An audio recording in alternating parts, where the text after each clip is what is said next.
What's going on, guys? Zephyrnix here to give you my review of Supergirl. Finally, the Supergirl pilot was actually shown to me. I thought it was actually pretty cool. Kinda. Basically, this pilot is supposed to debut in, I think it's November. But I was actually able to go ahead and check it out, so I figured I'd go ahead and give my thoughts on the series right now. So let's talk about the cast of characters right now. You're going to excuse me because I'm going to butcher the hell out of some of these names here.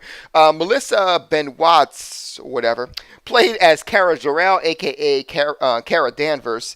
Now, the funny thing about it is that she plays the first Supergirl, which is actually pretty cool. I'm glad they started with the first Supergirl. The problem is, though, is that from just a nerd standpoint, I kind of wish they would have kind of stayed with the actual. That makes no reason why they couldn't stay with the actual storyline. In terms of like the name, her name is Kara Danvers in the actual TV show, but in the comic books, it's Laura Danvers is the name that she took. I mean, it's a small thing, but whatever's whatever. I mean, if it's really a small thing, why'd you have to change it?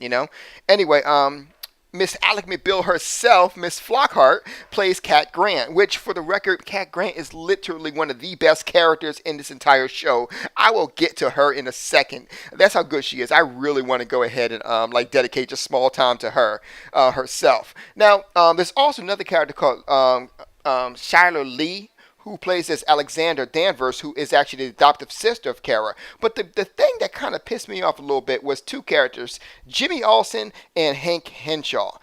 These were played by McCap Brooks and David Harewood, and the problem is that these characters were made black for diversity reasons, and I am not okay with that. As a black man, I am not okay with that. Listen, if you are going to go ahead and make a character black, that's fine, but make an original character black. Basically, what you're doing right now is you're taking a permanently white character and saying, well, I'm going to be diverse, so I'm going to make them black. That's not diversity. That's being a lazy diet racism right there, I'm just saying, because you had to go ahead and make a character that was originally white.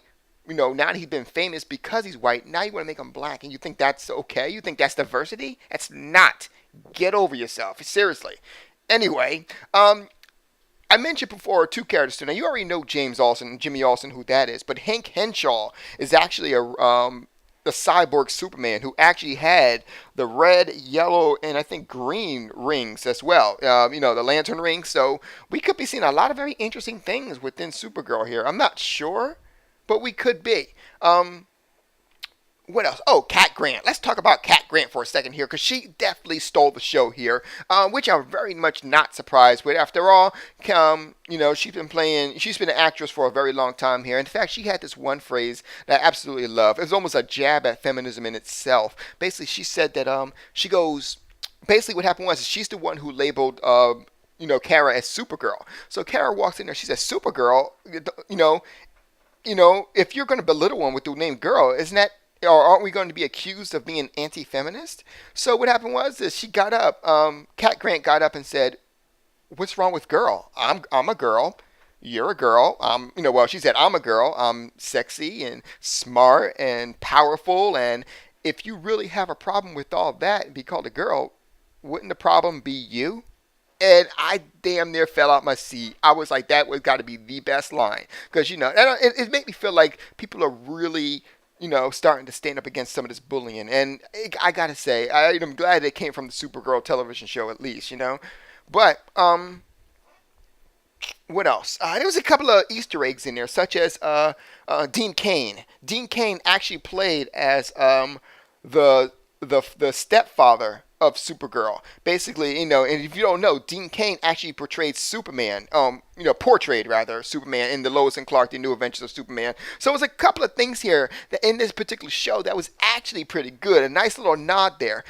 With that being said, I noticed a couple of things too. They would never mention Superman by name. Like, they will also mention him as he, or my cousin, or they would never ever mention him. And I thought that was like really weird. They wouldn't even mention him as Clark, It was whatever. Anyway, that being said, the storyline. What about the storyline? To me personally, the storyline seemed extremely rushed. It just did.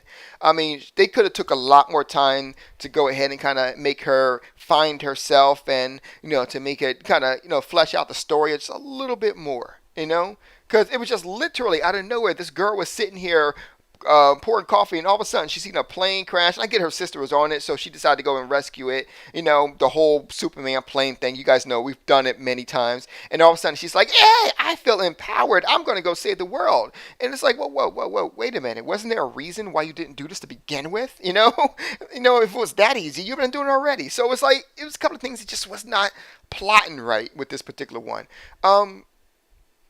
What else? That's basically it. And then at the same time, she was so excited. It literally took her sister just one jab for her to knock her back to earth or whatever. And and then you got the whole, the fashion show. You got to do the fashion show because, no superhero would not be a superhero without a fashion show, obviously. So, they went through a whole bunch of costumes and found out the right type of costume. And somehow a tech, of all things, an IT, me being IT, was able to go ahead and put together a costume that would not shred or rip or stuff like that. I'm like, okay, whatever you say, buddy. So apparently he doubles as a seamstress at night. But overall, there's a couple things I can go with the show, but the reality of it is that, and keep in mind, this is a pilot. Now, what does a pilot mean? Basically, a pilot, what that is, that sometimes that might be the first episode, sometimes it's not. A lot of times it's not. It might just be an extra episode just to show you what the show is going to be about.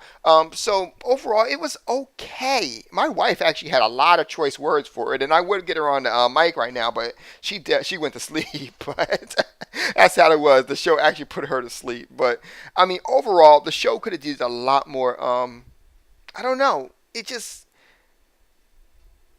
I don't know. I mean, a lot of females are looking to be empowered, quote unquote, by the show. And first and foremost, I think it's absolutely sad that you got to be empowered by a television show. Seriously, what the fuck is wrong with you ladies? But sorry for that. Not the ones who don't need that. But seriously, there's people out there who feel like they need to be empowered by a television show.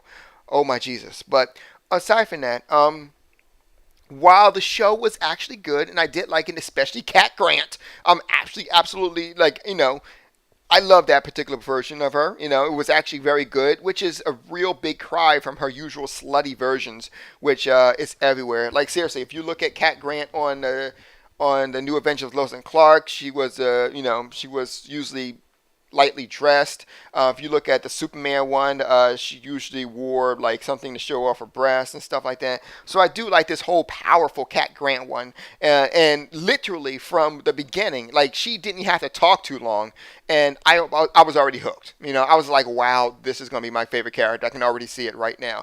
And it did not.